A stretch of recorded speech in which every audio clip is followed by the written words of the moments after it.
Bismillahirrahmanirrahim. Assalamualaikum warahmatullahi wabarakatuh. Perkenalkan, nama saya Yunisa Arnesti Fajriya dengan nomor standbook A1Q1 21055. Baik, kali ini saya akan menjelaskan materi yang berjudul observasi. Baik, kali ini saya akan menjelaskan pengertian observasi dari kelompok penyaji. Pengertian observasi. Observasi merupakan suatu proses pengamatan dan pencatatan secara sistematis, logis, objektif, dan rasional mengenai berbagai fenomena yang bertujuan untuk mengumpulkan data atau informasi dan mengukur faktor-faktor yang diamati, khususnya kecakapan sosial. Secara umum, pengertian observasi adalah cara menghimpun bahan-bahan keterangan atau data yang dilakukan dengan melakukan pengamatan dan pencatatan secara sistematis terhadap fenomena-fenomena yang sedang dijadikan sasaran pengamatan. Observasi sebagai alat evaluasi banyak digunakan untuk menilai tingkah laku individu atau proses terjadinya suatu kegiatan yang diamati, baik dalam situasi yang sebenarnya maupun situasi buatan.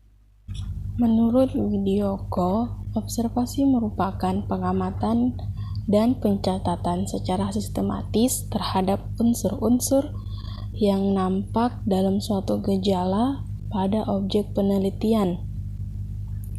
Menurut Sugiono, observasi merupakan suatu proses yang kompleks, suatu proses yang tersusun dari berbagai proses biologis dan psikologis.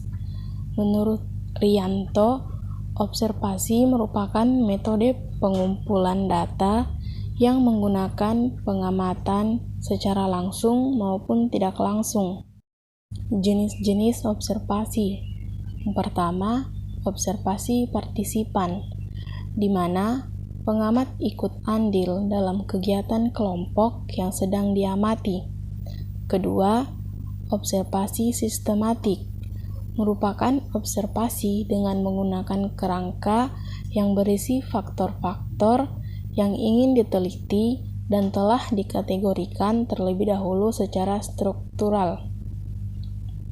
Ketiga, observasi eksperimental, merupakan observasi di mana pengamat tidak berpartisipasi dalam kelompok yang diamati, namun dapat mengendalikan unsur-unsur tertentu sehingga tercipta tujuan yang sesuai dengan tujuan observasi.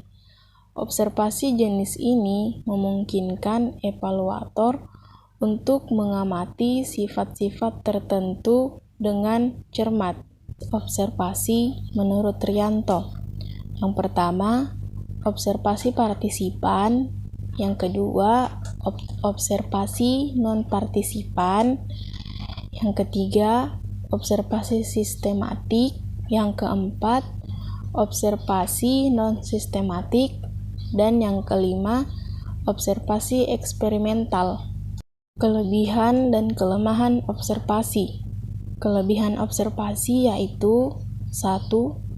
Data yang didapat dapat lebih bersifat objektif dalam melukiskan aspek-aspek kepribadian peserta didik menurut keadaan yang senyata-nyatanya.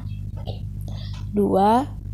Data hasil observasi dapat mencangkup berbagai aspek kepribadian masing-masing individu peserta didik.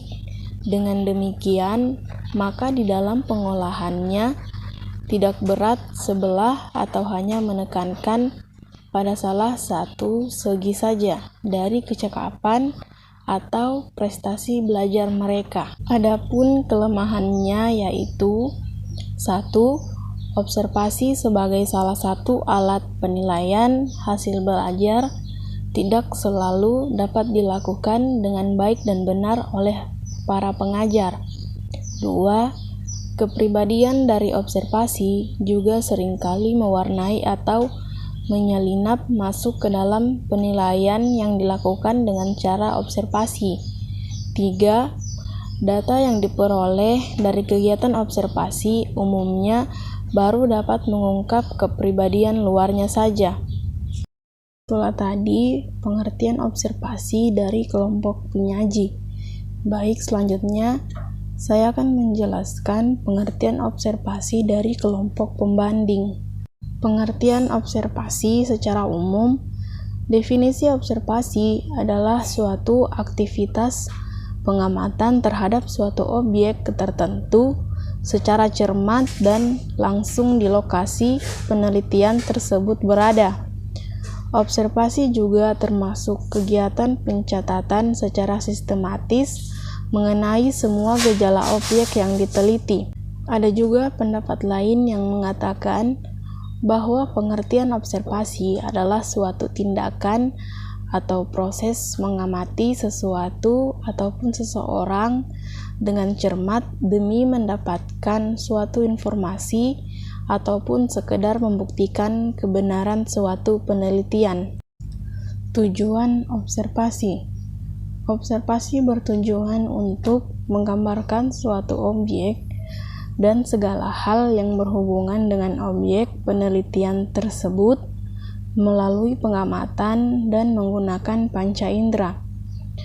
Observasi bertujuan untuk mendapatkan suatu kesimpulan mengenai objek yang diamati.